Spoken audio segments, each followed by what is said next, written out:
Hello guys, I మహా గోదర్ పిల్ల మహా ఛానల్కి వెల్కమ్. అందరూ చాలా చాలా బాగుండాలని కోరుకుంటున్నాను. ఈ బ్లాగ్ మీ అందరికీ నచ్చుతుంది అనుకుంటున్నాను. స్కిప్ చేయకుండా మొత్తం చూడండి. ఎప్పుడు చూసేదే అయినా మనకి అంత కొత్తది కాకపోయినా సరే ఎగ్జిబిషన్కి వచ్చాము ఈరోజు. ఎప్పుడైనా ఎగ్జిబిషన్ అంటే ఫెస్టివల్స్ ఉన్నప్పుడు జనాలను అట్రాక్ట్ చేయడానికి పెట్టేవాళ్ళు. కానీ అదే ఎగ్జిబిషన్లు ఇప్పుడు రోజు కనిపిస్తున్నాయి. సరే, చాలా రోజులైంది కదా అని నేను మా ఆయన కలిసి ఎగ్జిబిషన్కి వచ్చాము. ఎగ్జిబిషన్ అంతా తిరిగి ఏదో ఒకటి కొనుక్కొని పట్టుకెళ్లే వాళ్ళు చాలామంది ఉంటారు. ఎగ్జిబిషన్ చాలాసార్లు చూసామని బోర్గా ఫీల్ అయ్యే వాళ్ళు చాలామందే ఉన్నారు. ఒకప్పుడు ఎగ్జిబిషన్ అంటే ఏదో ఒక వస్తువు కొత్తగా అక్కడ దొరుకుతుంది, మనకి లోకల్లో దొరికిన వస్తువులు ఎక్కడో దూరం నుంచి తీసుకొచ్చి అన్నీ ఒకే చోట పెడతారు అనేది ఉండేది. దానికోసం అని తప్పకుండా వెళ్ళే వాళ్ళం.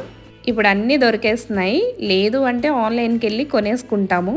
నేను వెళ్ళిన ఈ ఎగ్జిబిషన్లో అయితే లేడీస్ ఐటమ్ చాలానే ఎక్కువ ఉన్నాయి. ఇయర్ రింగ్స్, క్లిప్స్, బ్యాంగిల్స్ ఇలా చాలా పెట్టారు. నేను ఈ జ్యువెలరీ షాపింగ్ చేయను కాబట్టి సో నా జోన్ కాదు ఇది. డ్రెస్ వేసుకున్నప్పుడు కానీ సారీ వేసుకున్నప్పుడు కానీ పిన్ టు పిన్ అన్నీ మ్యాచింగ్ ఉండేలాగా సెట్ చేసుకునే అమ్మాయిలు చాలా వండర్ అసలు. ఇయర్ రింగ్స్ అంతా ఒక పక్కన పెడితే ఓన్లీ స్టడ్స్ అన్నీ కూడా ఒక చోట పెట్టారు. ఏ డ్రెస్ వేసుకుంటే ఆ డ్రెస్కి మ్యాచ్ అయ్యేలాగా ఇయర్ స్టడ్స్ పెట్టచ్చు. అన్ని కలర్స్ ఉన్నాయి ఇక్కడ.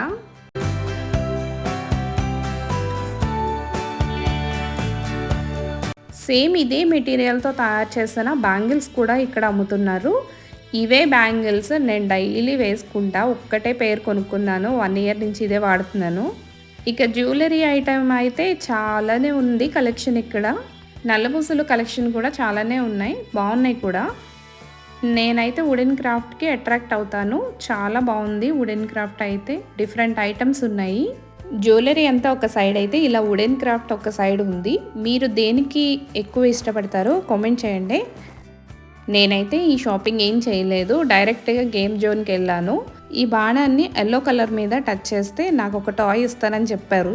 పట్టుకోవడానికి బాణం అయితే చాలా వెయిట్ ఉంది. ఇక నేను బాణం వేయడం కూడా ఇదే మొదటిసారి.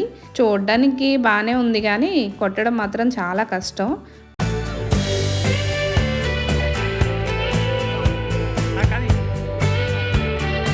బాణాలన్నీ అయిపోయినాయి కానీ ఒక్కటి కూడా ఆ సర్కిల్ మీద కొట్టలేకపోయాను నేను.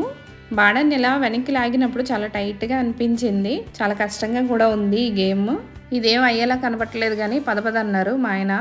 నెక్స్ట్ గన్ పట్టుకొని బెలూన్స్ షూట్ చేయడమే. తీరా డబ్బులు ఇచ్చి గన్ తీసుకున్న తర్వాత గిఫ్ట్ ఏం రాదండి, బెలూన్స్ కొట్టుకొని వెళ్ళిపోవడమే అన్నాడు. సరేలే కాసేపు ఎంజాయ్ చేద్దామని గన్ తీసుకొని బలూన్స్ అన్ని టపటపా పేల్చేశాను. ఇది అయితే చాలా ఈజీగా ఉంది, ఎందుకంటే నాకు గన్ అంటే చాలా ఇష్టం.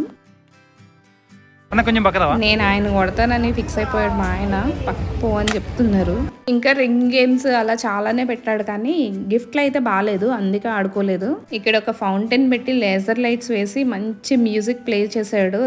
దడమంటూ ఏదో డీజే మ్యూజిక్ అనమాట. మ్యూజిక్ క్లైమ్ అవుతుంది కాబట్టి నేను మ్యూజిక్తో పాటు పెట్టట్లేదు. కానీ మ్యూజిక్ వింటూ ఆ లేజర్ లైట్స్, ఆ వాటర్ ఫౌంటైన్ అయితే చాలా అందంగా అనిపించింది నాకు.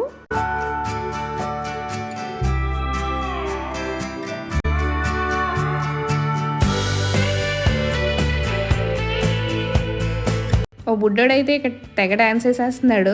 అసలు వాడికి చాలా నచ్చేసింది. వాళ్ళ అమ్మాళ్ళు పిలుస్తున్నా పోకుండా అక్కడే నుంచొని డ్యాన్స్ వేస్తూ ఉన్నాడు. జైంట్ వీల్ ఎగ్జిబిషన్కి సింబల్ అనమాట. బయట దూరంగా నుంచి కూడా ఆ జైంట్ వీల్ చూసి ఇక్కడ ఎగ్జిబిషన్ ఉందని ఈజీగా చెప్పేయచ్చు. పిల్లలైతే అవుట్డోర్ ఆడుకోవాలి అని అంటే అప్పుడప్పుడు ఇలాంటి వాటికి తీసుకొచ్చారు అంటే చాలా హ్యాపీగా ఫీల్ అవుతారు. పెద్దవాళ్ళు ఆల్రెడీ ఎన్నో చూసుంటారు ఎగ్జిబిషన్స్, కానీ పిల్లలకి ఎన్నిసార్లు చూపించినా ఇలాంటివి చాలా నచ్చుతాయి. ఫోన్ ఇచ్చి పడుకోబెట్టేయకుండా మనకి బోర్ కొట్టినా సరే అప్పుడప్పుడు పిల్లల్ని ఇలాంటి జోన్లో కాసేపు ఫ్రీగా ఆడుకొనివ్వడం బాగుంటుంది. చాలామంది ఎగ్జిబిషన్ని చాలాసార్లు చూసే ఉంటారు, కానీ మీ లైఫ్లో ఎగ్జిబిషన్ అంటే కొన్ని మెమొరీస్ ఉంటాయి. మొట్టమొదటిసారి ఎగ్జిబిషన్ చూసిన జ్ఞాపకాలు కూడా గుర్తే ఉండుంటాయి కదా మీకు. ఎగ్జిబిషన్ అనగానే మీకు గుర్తొచ్చే ఒక బెస్ట్ మెమొరీ కామెంట్ చేయండి. ఎగ్జిబిషన్ అయిపోయిన తర్వాత ఐస్ క్రీమ్ తినడానికి బయటకు వచ్చేసాము. నేనైతే ఎగ్జిబిషన్తో స్టార్ట్ చేసి లుంగి మామ ఐస్ క్రీమ్తో ఎండ్ చేశాను. వీడియో నచ్చితే లైక్ చేయండి. మరిన్ని వీడియోస్ కోసం ఛానల్ని సబ్స్క్రైబ్ చేసుకోండి. నెక్స్ట్ బ్లాగ్లో కలుద్దాం. బాయ్.